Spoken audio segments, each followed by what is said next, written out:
Final Fantasy XIV's patch 7.4, Into the Mist, marks a critical juncture in Dawntrail's development. As with most Point 4 patches, this is the point where the narrative begins to tip towards the next expansion, although often only slightly. Patch 3.4, for example, saw the conclusion of the Warriors of Darkness subplot that began in 3.1, and the introduction of the Alamegan rebel leader the Griffin, whereas 5.4 saw us primarily engage with readjusting to the source and finding the cure for tempering before Fandaniel and the Telophoroi interrupted us at the 11th hour. Given this, one would expect 7.4 to be both a continuation of Dawntrail, or an intermission that starts to move us into new directions. Does it do this? And if it does, how? Firstly, yes, it does. The patch begins with our bidding a farewell to Wuklamart and Erenville, the latter of whom begins his global adventuring, as well as to the twins, which ties a bow on the Tuliolal portion of Dawntrail's narrative. From there, we turn our attention to the lands beyond, or rather, below, living memory, and begin an excursion into locations familiar to anyone who played Final Fantasy IX, the Mist Continent and the city of Treno, which has found its own piecemeal method of enduring the lightning calamity. In terms of narrative content, this fits into previous patterns. We knew living memory was still physically on the Ninth Reflection, or the Unlost World as it was known, and leaving that completely unexplored would have been too loose a thread to not address before moving on. Much of the MSQ is focused on Kryl, which was a good and long overdue narrative choice. One of the issues I had with base 7.0 is that outside of key plot beats, Kryl was given too little general screen time in favour of the other returning scions, particularly the twins, and especially Alphino, who occupied a lot of the MSQ filler that Kryl could have. 7.4's decision to focus specifically on Kryl, her emotional state, inner conflicts, identity, and decisions about her past and future was therefore a welcome choice. It also acts as a solid continuation of Dawntrail's core themes of legacy, inheritance, and memory, as Kryl wrestles with her place as a child of two worlds, and what that means regarding her own sense of being and belonging. Without getting too heavily into specifics, I felt this section was done justice and given the right amount of space to breathe. This is something I think most of us can appreciate after the pacing issues of 7.0 itself, which so often felt both rushed and overly drawn out depending on the moment. This pacing is something that saw notable improvements in 7.2 and 7.3 especially, and it feels like the turn towards 8.0 could mark a return to brisker and more focused narrative pacing, although I still expect some drag. This is an MMO after all. In terms of gameplay, the new dungeon Mistwake and the new trial Hell on Rails were integrated naturally into the MSQ. This is important to me because the shift towards MSQ-only dungeons in Shadowbringers and MSQ trials in post-Endwalker was a decision that hasn't always given these set pieces the best pacing.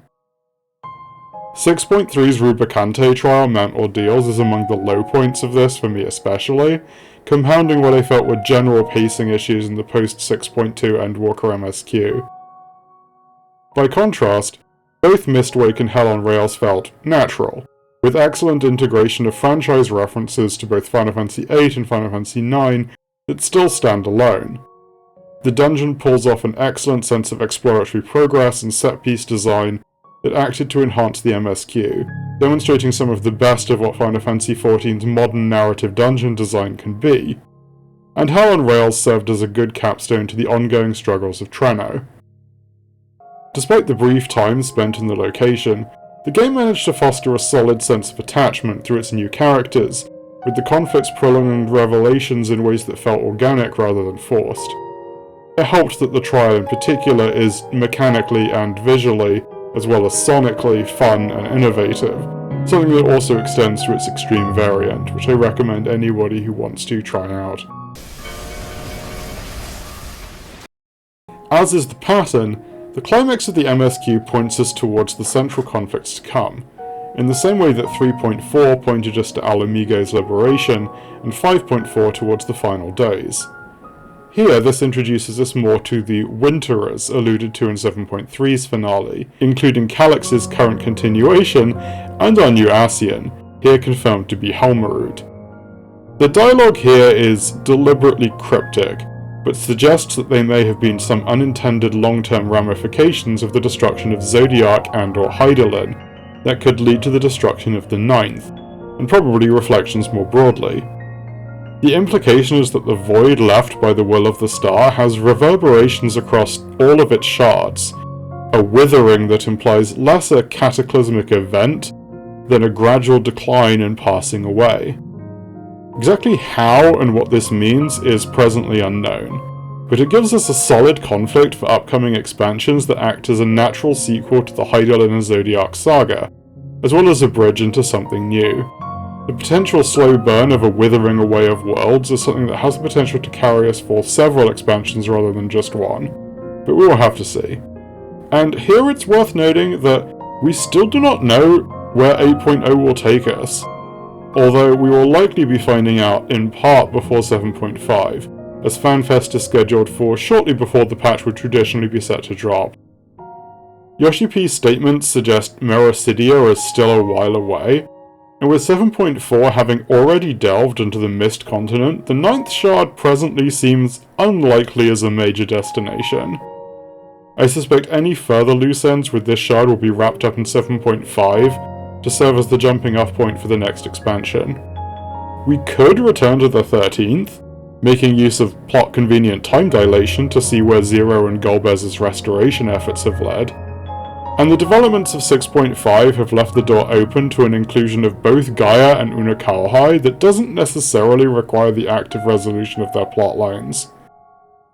Or, we could be exploring some of the remaining regions of Aetheris. Blind Frost and North Othard remain unmapped from Emmett Selk's bucket list of foreshadowed content, and my brain always circles back to this random Yoshi P statement about Hingashi and its ongoing civil war. That was too specific to just drop. Ilsabard remains mostly clouded, although that may remain, but we may see an escapade to Corvos or elsewhere on the Third Great Continent. It's also possible, and I think presently this seems the most likely solution, that the next expansion will be a shard-hopping adventure. But with only 6 zones per expansion, I really hope they localize it to a single shard. Shadowbringers succeeded in large part because it fostered a cohesive sense of place tied together both in narrative and theme. Regardless, we'll know more come April. So that was my review of the 7.4 MSQ. I'm fairly excited to see where everything is going, and I was really happy that the patch managed to continue the overall themes of the expansion while moving the plot into new directions. It gives me a lot of confidence going forward. If you're still watching, I wanted to say thank you for making it to the end and for listening to my thoughts. It means a lot. And if you want to support me and my channel further, feel free to like, subscribe, and ring the bell. If you have any thoughts you'd like to share about patch 7.4, please put them in the comments. I try to read everything that gets posted, even if I don't always have time to reply. In more personal news, this was the first of a series of longer videos I'm aiming to release on this channel every other Thursday. The next one should, hopefully, be my reflections on returning to FF14 after a year in the Gacha mines, as well as my more developed thoughts on the alleged second rebirth of the game. I'm also working on a much longer thematic analysis of Dawntrail, but that video is a while off still. Until then, please take care and have a great weekend. Love and solidarity to you all. This is Laraika Laray, signing off.